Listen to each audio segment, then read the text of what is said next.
საქართველოს მეხუთე პრეზიდენტი დუმილით ხვდება ქართული ოცნების პოლიტიკურ გადაწყვეტილებას და სადამსჯელო ღონისძიებას, რომელიც მეხუთე პრეზიდენტის გასანეიტრალებლად მმართველმა გუნდმა მოიფიქრა.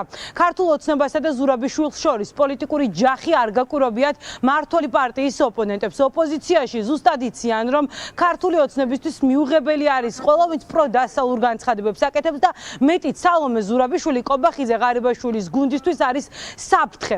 პოლიტიკოსები სხვადასხვა პოლიტიკური პარტიებიდან თანხმდებიან, რომ ივანიშვილმა აუნთო მწვანე მმართველ გუნდს, რომ მორიგი იერიში მიეტანათ სალომე ზურაბიშვილზე. ქართულმა ოცნებამ მიიღო გადაწყვეტილება მას შემდგომ, რაც სალომე ზურაბიშვილმა დასავლურ მედიას მისცა ინტერვიუ, რომ დასაჯონ სალომე ზურაბიშვილი და პრეზიდენტად ის აღარ მოიხსენიონ. სალომე ზურაბიშვილს ისინი არ აღიარებენ როგორც საქართველოს ქვეყნის მთავარ სარდალს და ქვეყნის მეხუთე პრეზიდენტად. ქართულმა ოცნებამ პოლიტიკური გადაწყვეტილება მიიღო. ოპოზიცია კი ამბობს, რომ ამ გადაწყვეტილებით ქვეყნის იმიჯს აზიანებს ქართული ოცნება.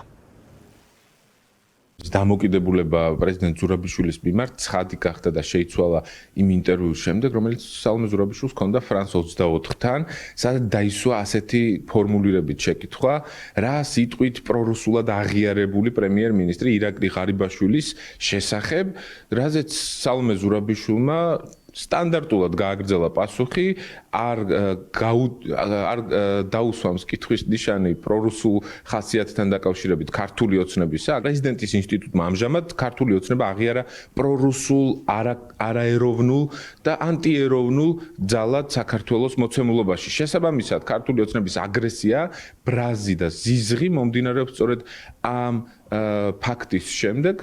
ისინი დაუძახებენ თუ არა სალომე ზურაბიშვილის პრეზიდენტს, ეს არაფერს არ ცვლის. მას მეტად აფასებს დღეს საზოგადოება, მისი რეიტინგი შესაბამისად ზრდადია და მის ზიზღი და ბრაზი და შეტევების ზრდადია ასევე ქართული ოცნების მხრიდან. მათთვის ნეიტრალურ პლატფორმაზე მყოფი და არა რომელიმე ვთქვათ პარტიასთან აფილირებული ყველა ესეთი ადამიანი წარმოადგენს საფრთხეს და ამ შემთხვევაშიც სალომე ზურაბიშვილი წარმოადგენს საფრთხეს. მეორე ალბათ ეს არის ივანიშვილის პირადი დამოკიდებულება და ეს პირადი დამოკიდებულება არის ის, რომ იგი დაეხმარა გამხდარიყო პრეზიდენტი, მისი თქვათ ხელდასხმით მოხდა პრეზიდენტად არჩევა სალომე ზურაბიშვილის და ეხლა მისი ხელისუფლების კრიტიკა, რა თქმა უნდა, ივანიშვილისთვის არის ძალიან მტკივნეულად აღქმული. თუ ხელისუფლება აგრძელებს იგივე თქვათ იმ პრეზიდენტზე თავდასხმას, რომელიც გამოირჩევა დასავლური, პროდასავლური პოზიციები, რა თქმა უნდა, ეს ნიშნავს იმას, რომ ეს იქნება ძალიან სერიოზული პრობლემა გაწევრიანებაზე მოლაპარაკებების გასახსნელად და იმ ცხრა დათქმის შესასრულებლად. სალომე ზურაბიშვილზე იერიში პირველმა ირაკლი ღარიბაშვილმა წამოიწყო და მან განცხადებით თქვა, რომ საქართველოს მეხუთე პრეზიდენტის საჯარო გაკეთებული განცხადებების გამო მას პარტნიორებთან ბოდიშის მოხდა უწევს.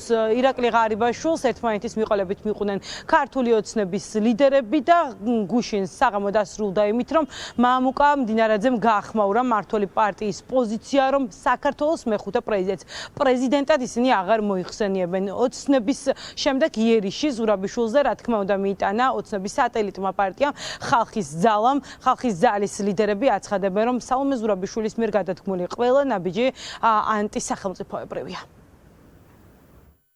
სამწუხაროდ ზურაბიშვილი გახდა ასანთი პატარა ბავშვის ხელში. 24 საათიან რეჟიმში უნდა დააკვირდეს, არ დააზიანოს თავის განცხადებებით საქართველოს სახელმწიფო, თუნდაც ბოლო განცხადება ჩინეთის სახელმწიფოსთან დაკავშირებით ამაზე მეტყველებს, რომ არ შეიძლება რომ ის ფუნქციები, რაც გააჩნია ზურაბიშვილს, იყოს რელევანტური ამ ადამიანისთვის და ამიტომ არსებობს 24 საათიანი რეჟიმი და ახლა ხვდებით ჩვენ ვიცოდით, მაგრამ საზოგადოება ახლა ხვდება, რატო არ უშვებდა მშობელი, ანუ მთავრობა ამ პატარა ბავშვს ზურაბიშვილს ასანთით ხელში უცხოეთში, იმიტომ რომ ის ან გადაწყვეტა საკუთარ სახელმწიფოს, ეხლა ვხედავთ, რომ შეერთებული შტატები, ევროპის სახელმწიფოები ცდილობენ, რომ ჩინეთთან დაამყარონ კარგი ურთიერთობები და ეხლა ზურაბიშვილი ამბობს, რომ უნდა გასამართლეს ჩინეთის სახელმწიფოს ხელმძღვანელი. აი ეს არის ზუსტად ანტისახელმწიფოებრივი.